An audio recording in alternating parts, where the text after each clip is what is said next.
Hello বন্ধুরা, আর সবাইকে অনেক অনেক স্বাগত জানিয়ে আমি অপর্ণা আজকের ভিডিওটি শুরু করছি। শীতকাল, সারা শীতকাল জুড়ে যে গাছগুলি প্রচুর পরিমাণে ফুল দেয়, গোলাপ গাছ, সেই গাছগুলি গরমকালে কিন্তু এর একটু স্পেশাল যত্ন না নিলে গাছগুলো টেকে না।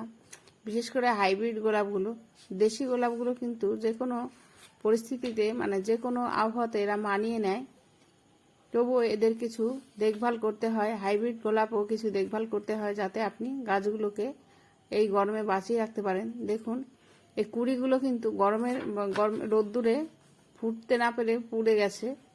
একটা কুড়িও দেখুন ফোটেনি, সব পুড়ে গেছে। প্রত্যেকটা কুড়ি আপনাদের দেখাচ্ছি, সাদা গোলাপটারই এরকম হয়েছে। কুড়িগুলো দেখুন ব্রাউন কালার হয়ে গেছে, কুড়িগুলো না ফুটে। এত অতিরিক্ত গরম পড়েছে ছাদে, যেহেতু ছাদের গরম আবার এমনিতে গরম, ডবল গরমে কিন্তু এই গাছগুলোর এই হাল। তাহলে আমাদের যেহেতু ছাদ বাগান, তাই এই গাছগুলোকে কীভাবে রক্ষা করব সেটাই আপনাদের সঙ্গে শেয়ার করব। আর কিছু কিছু দেখভাল করতে হবে যাতে কিন্তু আপনার গাছগুলো সুস্থ থাকবে। আর গাছগুলো সুস্থ থাকলে কিন্তু আপনি পরের শীতে আবার প্রচুর পরিমাণে ফুল পাবেন।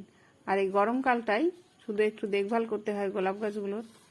এইবার প্রথমে আগে যেসব ফুলগুলো ফোটেনি কিংবা ফোটেনি শুকিয়ে গেছে কিংবা ফুটে ঝরে গেছে, সেই সব ডগাগুলো কেটে বাদ দিয়ে দেবো। আরেকটি খাবার অবশ্যই দেবো গরমের সময়, এর জন্য একটি আদর্শ খাবার, যেগুলো কিন্তু এই সময় দিলে যে কোনো গাছে, টবের গাছে কিন্তু খাবার সারা বছরই দরকার হয়, এই গাছটারও দরকার।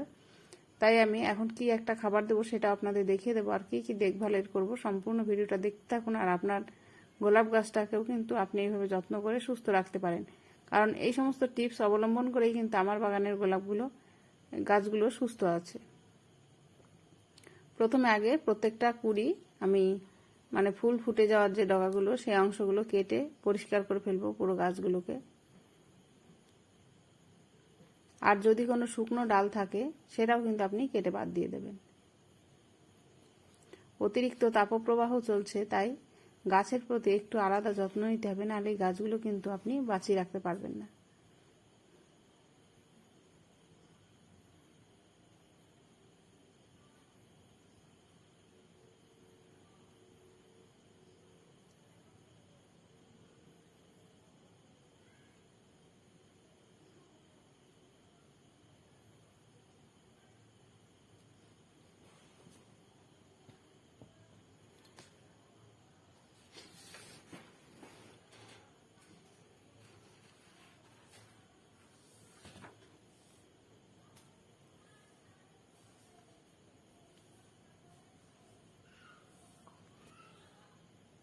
সমস্ত ডগাগুলো কেটে কিন্তু বাদ দিয়ে দিতে হবে দেখে দেখে।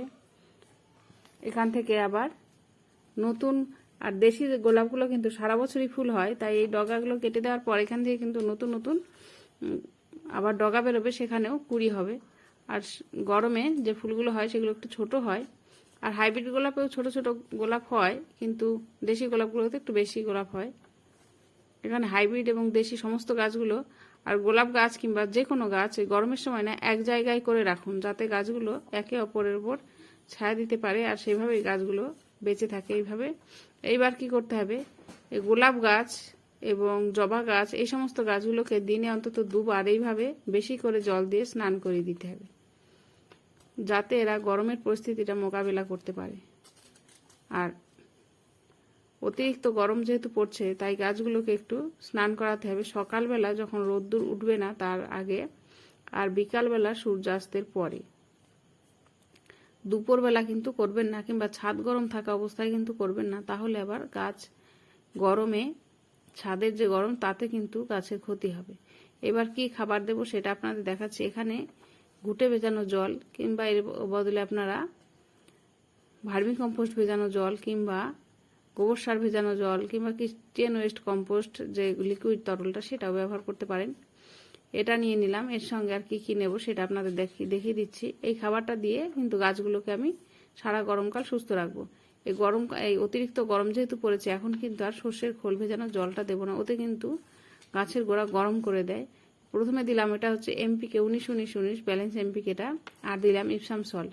এবার এই জলের মধ্যে এটাকে আমি, এটা হাফ বালতি 10 লিটারের হাফ বালতি 5 লিটার জল আছে, সেই জলের মধ্যে আমি পরিমাপটা দেখলেন 1 চামচ মতো নিয়েছি। এবার এটাকে আমি প্রত্যেকটা গাছের গোড়ায় দিয়ে দেব।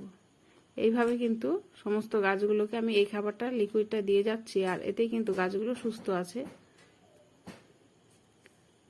এই সময় সর্ষের খোলটা দিলে কি হবে, আপনার গাছের যে শিকড় সেগুলো জ্বালিয়ে দেবে, আর গাছটি কিন্তু মাটিটা গরম করে দেবে, গাছটা নষ্ট হয়ে যাবে। তাই যে গাছ যে খাবারটায় মাটি ঠান্ডা থাকে, মানে মাটিটা গরম না করে, সেই সমস্ত খাবারগুলো এখন দিন। তাহলে কিন্তু আপনার গাছগুলো সুস্থ থাকবে। তাহলে ভিডিওটি আজকের মতন এই পর্যন্ত। আর আপনার গোলাপ গাছগুলো এই ট্রিটমেন্ট করেই কিন্তু সুস্থ রাখতে পারেন। ভিডিওটি আজকের মতন এই পর্যন্ত। নমস্কার।